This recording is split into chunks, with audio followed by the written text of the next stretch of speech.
Hey guys, General Zero, how you doing? I hope all is well in YouTube land, whatever part of the world that you are in.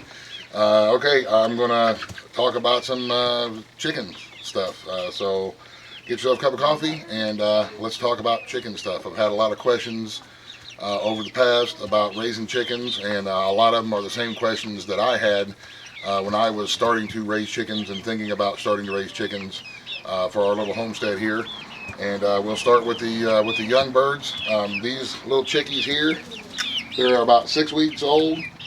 If you remember, these are ones that we hatched out of our incubator. They're doing well. They're doing great, and we have them still in the brooder box because we don't have another grow out pen for them to go into yet, but we're working on that. They're all growing up nicely, and even Tattoo, the little small one there. Remember Tattoo, the flame? They're all doing good and they're happy and healthy. Let's talk about the box itself, the brooder box. This box is about 3 foot wide by 6 foot long and about 2.5 foot deep or so, roughly. The main body of this brooder box was an old refrigerator box that we got, and then we just put a frame around it and some plastic and some styrofoam for insulation because we keep chicks sometimes through the winter time, and we need that extra styrofoam and plastic for insulation to keep the chickies warm.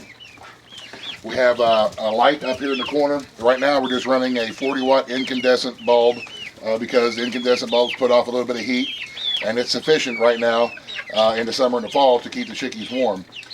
For the first 10 days of their lives, you need to keep them at about 95 degrees for the first 10 days, and then you can start backing it down about 5 degrees every couple of days from there until they start getting their feathers. Little chickies, when they're born, they just have their fluff, their little fuzz. So you need to keep them nice and warm and dry until they start getting their feathers on. So, like I said, it's time for these little guys to go out. They're ready to go out and start exploring and seeing what the world has to offer. We keep their food and their water on the inside. We need to make sure that they always have clean water and that they always have fresh food. They will get in there and scratch around and make a big mess in their food bowl and their water bowl, but it's not that big of a deal. You just got to keep them cleaned out and so on and so forth. When it's really, really cold in the wintertime, we will put a heat lamp in here, which is sometimes 150 to 250 watt bulb that it has a reddish color to it. That'll help keep them warm. The reddish color also serves another purpose, to keep them from pecking at each other. Sometimes, I don't know if they get bored or if they just, I don't know what it is, but sometimes they will start pecking on one of them and picking. And they can even kill themselves doing that. They can even kill one of the little chicks in there. So the reddish color helps calm them down a little bit. And like I said, it keeps them warm too. This box right here, we have had upwards of 100 little baby chicks in here when we did a great big batch of Australorps last year. But this box is about the perfect size to keep anywhere from 20 to 25 chicks for about a month to 5 weeks inside the box here and keep them happy and healthy and warm. So, like I said, now at 6 weeks or so, probably about 4 or 5 weeks actually, you can take these little birds and put them in a little grow out pen and let them start exploring the world and make sure you keep an eye on them. If you put them in with your bigger chickens, the bigger chickens will pick on them and peck at them. And there's always something looking to eat them, so you gotta make sure you have them in a good secure place because everything loves a chickie dinner. So there you go. There's not a whole lot to it as far as chicks go. Keep them warm, keep them dry, keep them fresh water and fresh feed, and they should do just fine as far as growing up and being happy, healthy, productive chickies. So now let's go take a look and talk about our juvenile chickens. And by the way, I am by no means an expert in any of this. I do not have an advanced degree in chickenology or any of that kind of stuff, right? I'm not a chickenologist. I'm just a dude who has chickens and just sharing some of the stuff that I have learned over the past few years of raising chickens. And like I say, a lot of these questions were the same questions that I had when I started. So not an expert, just a dude. So, all right, let's go talk about the juveniles. Okay, these are our juvenile birds. Those are dark Cornish. That's a dark Cornish breed. They're an English heritage breed. We've got about, I think I counted 14 hens, and the rest are roosters. They're the roosters. I won't be keeping any of the roosters. Those are going to be for butchering. And that one right there, the different colored one, he is a salmon Faverolles that was included in our shipment of chickies when we got them. But now that we have you know, our rooster and our layers in order, we're going to, hopefully we won't have to buy chicks anymore. We'll just be able to continually hatch out our own and keep our cycle going. These chickens here are about 4 months old, and they are, the hens anyway, are ready for us to introduce them into the laying flock. This is when, about the time when me personally, like I say, I'm not an expert, just a dude. This is when I will introduce my new laying hens into the laying flock. That way they're old enough and they're big enough they can kind of fend for themselves, and because the older hens are going to they're going to pick on them and they're going to peck at them and establish a pecking order. So this way they're old enough to kind of handle that. They can run away, they can hold on their own. I will introduce them as a group rather than introducing them yes, Ruben, we'll get to you in a minute, man. So I always introduce mine as a group rather than one at a time, because a group will tend to stick together and they can hold their own better than one single can by itself, unless it's a rooster, and we'll talk about that here. We'll talk about that in a minute. I put these out here in this separate grow-out pen. This is only a grow-out pen. There's no nesting boxes on that little house. That's just some cover for them and a roost in there. The rest of the time they're out scratching. I keep their food always inside the house to keep it dry. Sometimes I'll move the water, their waterer out into the yard here, but most of the time I keep it inside the house to keep everything clean and dry. The food, if it gets wet, will get moldy. And I have heard horror stories about people letting their chickens eat moldy feed, and it just kills almost their whole flock. So something I always try to take care of to keep their water and their feed clean and sanitary. So, like I said, these birds are 4 months old. Now you can easily tell the hens from the roosters, and about another couple of weeks or so, these roosters will be ready for butchering.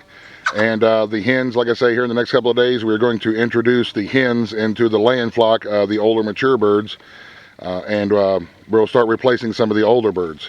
So we will talk about that here in just a second when we get to the older birds. Okay, this is some of our older laying hens, and you see our rooster right there. His name is Ruben Cogburn. Get it, rooster? All you John Wayne fans out there? Okay, anyway.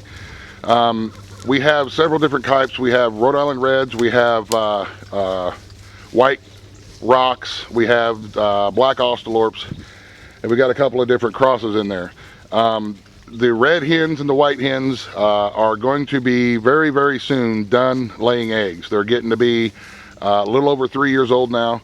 And that's about all you can expect out of hens. Sometimes you may get closer to 4 years depending on the breed of chicken, but most of the time right around the 3-year mark is when the chickens will be done laying eggs. When a hen is born, she's born with all the eggs inside of her that she's going to ever lay already. And I know that sounds weird, but it's true.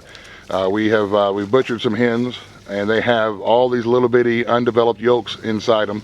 That will eventually turn into eggs. So they're born with all the eggs they're going to make in them whenever they're hatched.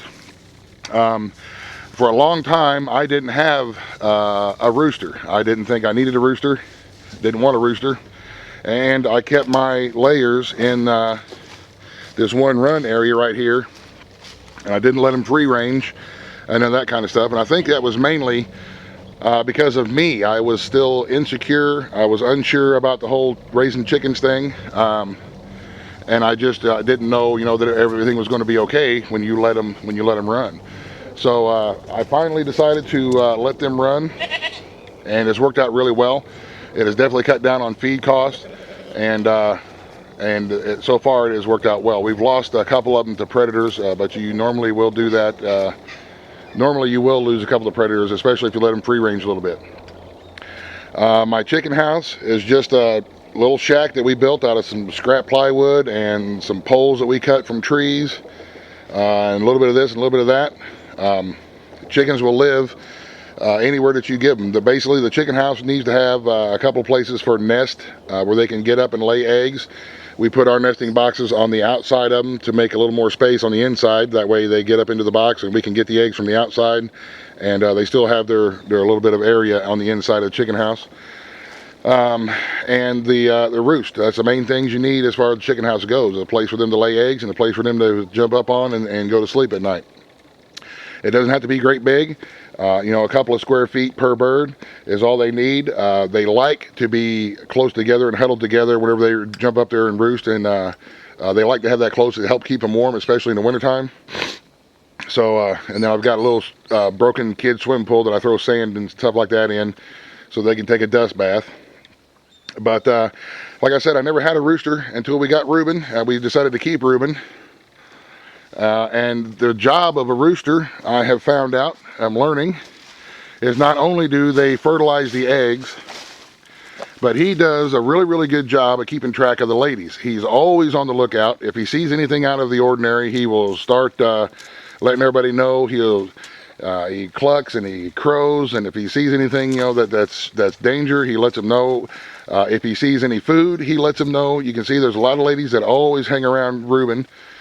Because if he comes across something that's good for them to eat, he'll make kind of like this grunty, growly noise, and the ladies will come running, and he'll show them what he found, and they'll eat it, and everybody's happy.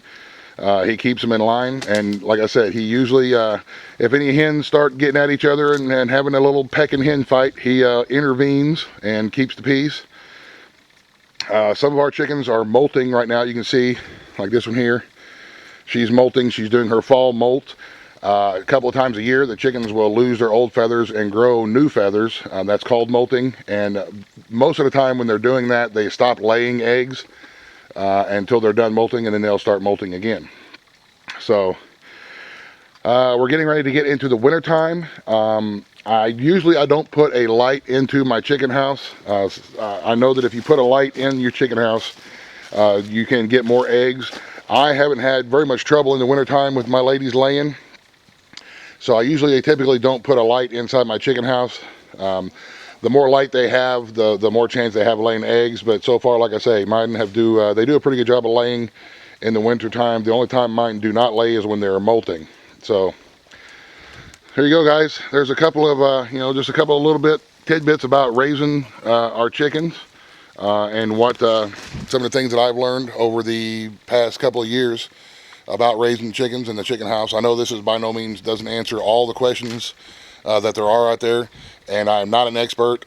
This is just what I do and how I do it, and I hope it helps somebody out there who's maybe starting to raise chickens or thinking about getting a couple of chickens. I love my chickens, man. I love them. Not only do they provide my family meat, but a good hen, a laying hen, one of the heritage breeds hens, that hen could lay between 450 and 550 eggs for you in her lifespan. And that's a lot of food, man. I love fresh eggs, man. You get up in the morning and you fry a fresh egg. There's nothing better. There's just nothing better. And they're pretty well, they keep to themselves. They take care of themselves as long as they have, some dry feed and a place to lay an egg and a place to jump up on and curl up and go to sleep at night. They're pretty well self-sufficient, and they take care of themselves, especially when you let them free range. So there you have it. Like I said, I hope this helps. You guys have a great day. Thanks for watching. God bless. In the end. Buzz, the end.